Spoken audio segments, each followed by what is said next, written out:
When will the Eurozone collapse? It's not my question. That's the question of a very influential person in Europe. We'll talk about that today on the Gary DeMar Show.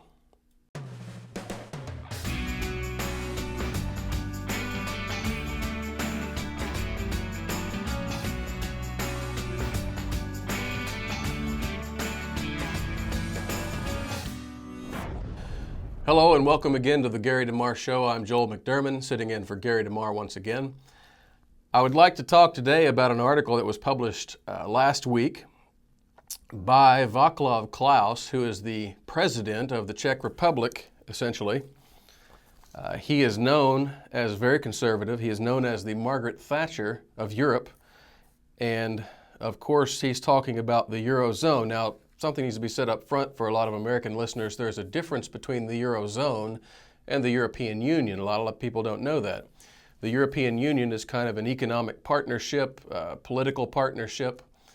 It involves 27 countries, I believe. Of those 27, I believe 16 have agreed to use a common currency so far. And the common currency, of course, is the euro. Those that have joined that smaller group of the centralized currency and dependence on the European Central Bank, that group is called the Eurozone. So countries, for example, like the Czech Republic and Bulgaria, some others, are members of the European Union, but not members of the Eurozone. They have not adopted the common currency for conservative reasons, which leads me to wonder why they joined the European Union, but that's a whole different story. So Václav Klaus, president of the Czech Republic, last week published an article entitled, "Will the Eurozone Collapse?" And it's a long, well, not too long, but it's a meaty article. And interesting, was published in America at the Cato Institute for Economic Development. The Cato Institute, of course, is a libertarian organization long since fighting against all encroachments of government, central banks, et cetera, et cetera. When will the Eurozone collapse? Now, he does state up front, he's not talking about collapse in the sense that it's going to disappear overnight, but in the sense of collapse that it has failed in every promise that it was made from day one. And what does he say about these things? The euro has not led to higher growth in the Eurozone. It was promised that it would. That would be one of the major benefits, that it would help solidify economic cooperation and lead to economic growth among member states. What has happened? He provides a chart to show that in the 1970s, among the Eurozone nations, GDP was around 3.4% growth. In the 80s, it was 2.4%. In the 1990s, it was 2.2%. And since 2001 to the present, the decade of the euro, supposedly, it has been a mere 1.1%. So that was a failed promise. One of the main promises, it has absolutely failed.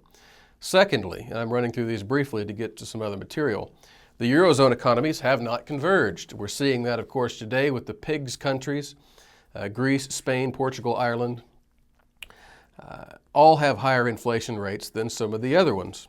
And of course, they are the ones that are suffering. They're the ones that have been borrowing, and they've had to manufacture this bailout of $1 trillion, essentially, over a weekend, which is a completely hacked together solution.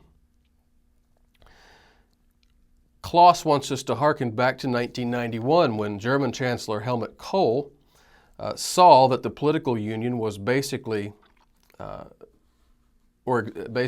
the Eurozone would collapse without complete political union. He says this, quote, this is Kohl speaking, "Recent history, and not just that of Germany, teaches us that the idea of sustaining an economic and monetary union over time without political union is a fallacy."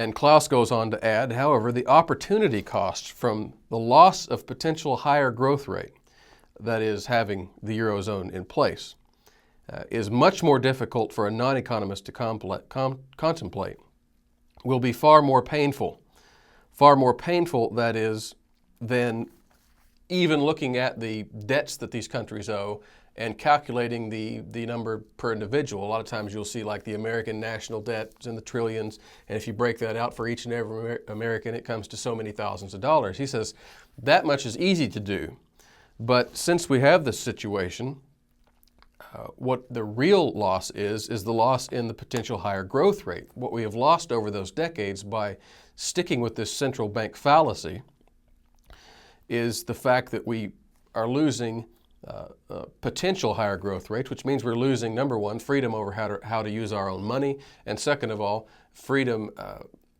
to use capital that could have been used different ways in the future.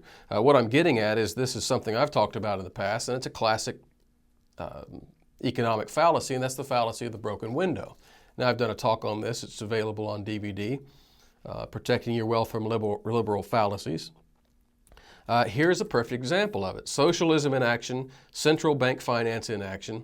You are basically forcing payments from one group to pay off the debts of another group, and this is leading to a very tense situation in a world in which there is not a solid political alliance, at least one that can force the adoption of the single currency.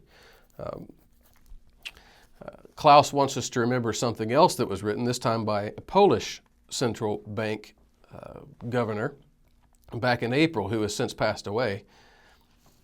And he says this: the Czech Republic has not made a mistake by avoiding membership in the Eurozone so far. And we are not the only country taking that view. And this gentleman from Poland says this: as a non-member of the Euro, Poland has been able to profit from flexibility of the zloty exchange rate in a way that has helped growth and lower the current account deficit without importing inflation. The decade-long story of a peripheral euro members drastically losing competitiveness has been a salutary lesson. And of course, that's exactly what we're seeing with the pigs today. And it's not only going to affect them, it's going to affect the people to whom they owe. That is the subject of another headline that came out just this week, when a very large and influential think tank and consultancy in London called the Center for Economics and Business Research put out a press release saying the only option for Greece, and this is despite the fact that they have received these bailouts and promises of bailouts, the only option for Greece is both to exit the euro and to default. And they go on to say that to classify the bailouts basically as plastering over the situation for some time, but he said however much sticking plaster is applied, the fundamentals remain the same. He shows the problem in Greece. Greek exports have fallen 25% during their time since the euro started. And here's what he concludes: getting out of the debt trap for Greece therefore looks virtually impossible without a devaluation. Yet if Greece leaves the euro, it must inevitably default. Leaving the euro would mean the new currency, drachma, whatever, will fall by a minimum of 15%. Absolutely true. But as the national debt is valued in the euro, this would raise the debt-GDP ratio from its current 120% of GDP, which is unfathomable to begin with, to 140% overnight. So part of the package of leaving the euro must be, at a minimum, to convert the debt into the new domestic currency unilaterally. What are they saying? Greece needs to get out of the Eurozone and simultaneously say, by the way, we're only valuing our debt in our new currency at the exchange rate or at its new rate. So therefore, they're defaulting on their loans and getting out of the euro. This sounds like a drastic step, but the worse alternative is to continue the riots at home because this bailouts are merely kicking the can down the road. Now, why is that the case? Let me point you to a third source, and this is probably by far the most important of the three because this is not merely a headline. This is a world-famous historian, Neil Ferguson, who gave a speech a couple of weeks ago at the Niarchos organization. It's a Greek philanthropical organization that brings these speakers in to talk about foreign policy, usually Greek-centered. Well, they had this world-renowned economist on, and the truth is, I really don't have time to get to all this, but his conclusion is that there really is no way out for Greece, and hopefully I'll get to cover that in the next show. But you see the problem? We're starting to see the calls from Europeans themselves to get out of the euro, this is a bad sign for the euro, but it's a good sign if you believe in freedom. So let's stay on the situation, and hopefully I'll get to talk about Ferguson's talk a little bit more tomorrow.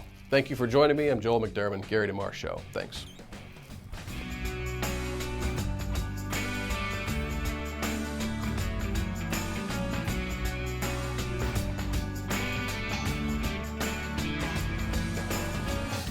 For more related to this topic, check out Protecting Your Wealth from Liberal Fallacies, featuring Joel McDurmon.